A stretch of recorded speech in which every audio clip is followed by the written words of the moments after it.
چالاک خرگوش۔ ایک جنگل میں بہت سارے جانور رہتے تھے۔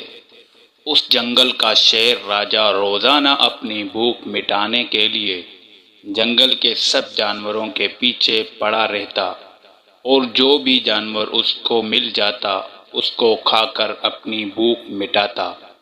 سارے جانور شیر راجا سے بہت پریشان تھے اور شیر راجا سے چھپتے رہتے تھے۔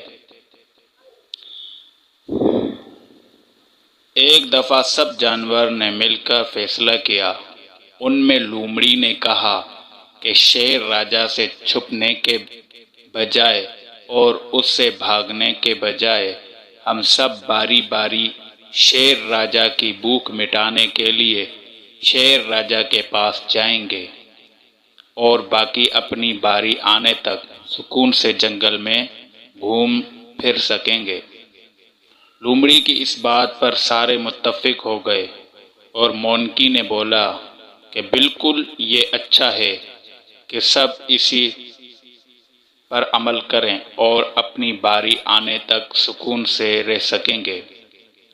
سارے جانوروں نے مل کر شیر راجا سے کہا کہ آپ کو ہمارے پیچھے پڑنے کی ضرورت نہیں، اب ہم سب باری باری آ کے آپ کی بھوک مٹائیں گے۔ تو شیر راجا نے کہا ٹھیک ہے، اگر کسی نے بھی دیر کی تو میں اسے معاف نہیں کروں گا۔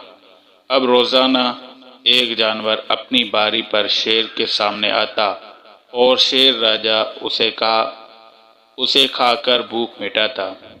ایک دن خرگوش کی باری آئی، لیکن خرگوش بالکل شیر کا شکار بننے کے لیے تیار نہیں تھا۔ تو خرگوش نے شیر کے پاس جانے کے لیے بہت دیر لگا دی۔ خرگوش جب شیر راجا کے پاس آیا تو شیر بہت غصے میں تھا۔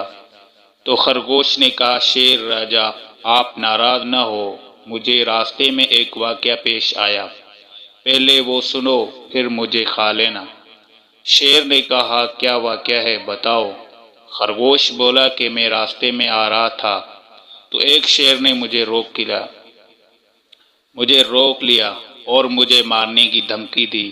تو میں نے کہا اگر تم مجھے مارو گے تو ہمارے شیر راجا تمہیں کبھی معاف نہیں کریں گے۔ تو اس نے کہا میں اچھے جانوروں کو کھا پی گیا ہوں، تو یہ آپ کے شیر راجا کی کیا اوقات۔ تو میں نے کہا کہ آپ مجھے صرف شیر راجا کو بتانے کی مہلت دیں، میں بتا کے واپس آتا ہوں۔ تو شیر راجا اور غصے میں آ گیا اور کہا چلو پہلے اس شیر کو سبق سکھاؤں۔ خرگوش شیر راجا کو ایک کنویں کے پاس لے آیا۔ خرگوش نے کہا شیر اندر ہے۔ شیر راجا نے جب بڑے غصے سے اندر دیکھا تو اچانک اپنا ہی نقش نظر آیا۔ تو خرگوش نے کہا کہ دیکھو سرکار کیسے آپ کو آنکھیں دکھا رہا ہے۔ خرگوش نے چالاکی سے شیر راجا کو غصہ دلایا اور پھر شیر راجا بڑے غصے میں کنویں کے اندر چھلانگ لگائی اور گہرے کنویں میں پھنس گیا اور خرگوش اور سب جانور خوش ہونے لگے۔